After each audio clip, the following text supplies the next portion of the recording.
0253. Prodi PGMIF Fakultas Tarbiyah dan Keguruan. Saya akan menjelaskan materi tentang konsep dasar ilmu-ilmu sosial. Baiklah, di sini saya akan menjelaskan tentang konsep dasar ilmu-ilmu sosial. A. Pengertian ilmu-ilmu sosial.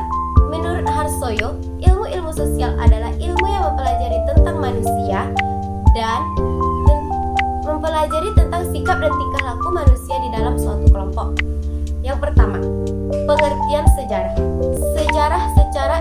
Secara etimologi, pengertian sejarah terbagi menjadi dua. Secara etimologi yaitu sejarah berasal dari bahasa Arab, yaitu syajarah atau syajarotun yang berarti pohon, atau juga syajarah nasab yang artinya pohon silsilah. Yang kedua, dalam bahasa Inggris yakni history yang berarti masa lampau umat manusia atau kejadian-kejadian yang dibuat oleh alam. Yang kedua yaitu pengertian geografi. Geografi adalah salah satu ilmu yang mempelajari tentang bumi. Ketiga, pengertian ekonomi. Menurut Samuelson, ilmu ekonomi adalah ilmu yang mempelajari studi mengenai cara-cara manusia dan masyarakat menentukan dan menjatuhkan pilihannya. Yang keempat, ilmu politik. Pengertian politik. Ilmu politik adalah ilmu yang adalah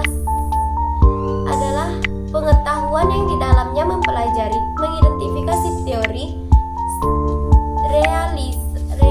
realitas di wilayah ilmu politik pada masa lalu, kini, dan nanti.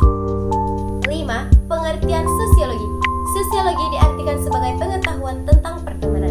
6. Antropologi.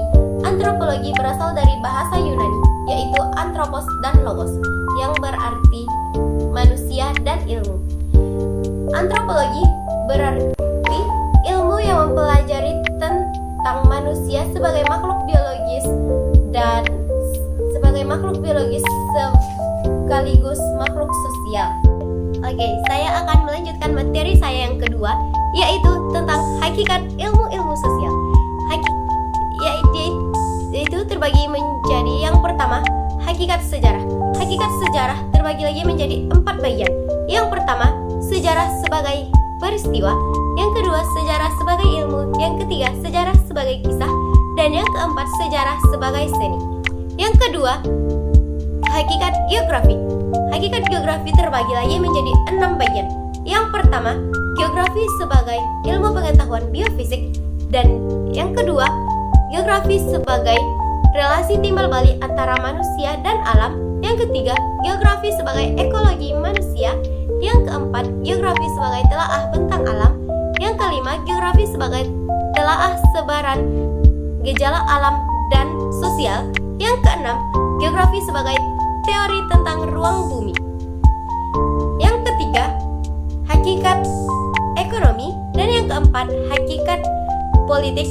Yang kelima, hakikat sosiologi. Hakikat sosiologi terbagi lagi menjadi 5 bagian.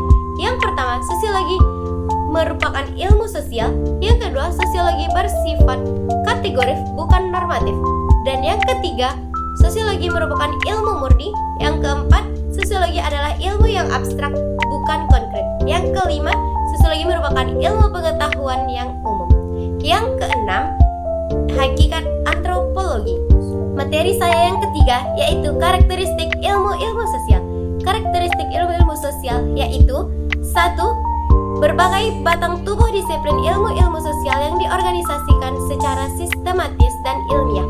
Yang kedua, batang tubuh disiplin itu berisikan sejumlah teori dan generalisasi yang handal serta dapat diuji tingkat kebenarannya.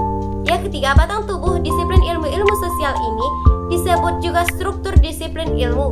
Yang keempat, teori dan generalisasi dalam struktur disebut pengetahuan ilmiah. Kelima, setiap teori dan generalisasi teori dikembangkan. Yang keempat, keterkaitan ilmu-ilmu sosial dalam mata pelajaran IPS.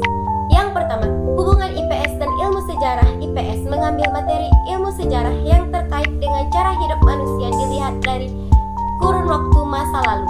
Yang kedua, hubungan IPS dan geografi. IPS mengambil materi dari geografi yang terkait dengan bumi, garis lintang, garis bujur, arah, jarak, lokasi ruang, kondisi ruang serta lingkungan, sumber daya alam serta interaksi antar bangsa dan manusia dengan lingkungan. 3. Hubungan IPS dan ekonomi. IPS mengambil materi ekonomi terkait dengan usaha manusia untuk mencapai kemakmuran dan gejala-gejala serta hubungan timbul dari usaha tersebut. 4. Hubungan IPS dan ilmu politik. IPS mengambil ilmu politik yang membahas usaha manusia mengorganisasikan kekuasaan dalam mengatur manusia serta menyelenggarakan kepentingan rakyat dan bangsa. 5.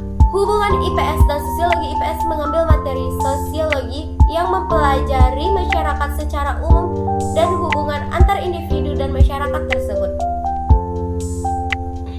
6. Hubungan IPS dan antropologi. IPS mengambil materi antropologi yang terkait dengan kajian hasil budidaya manusia dalam menjaga keeksistensinya dan usaha meningkatkan kehidupan baik aspek lahiriah maupun batiniah.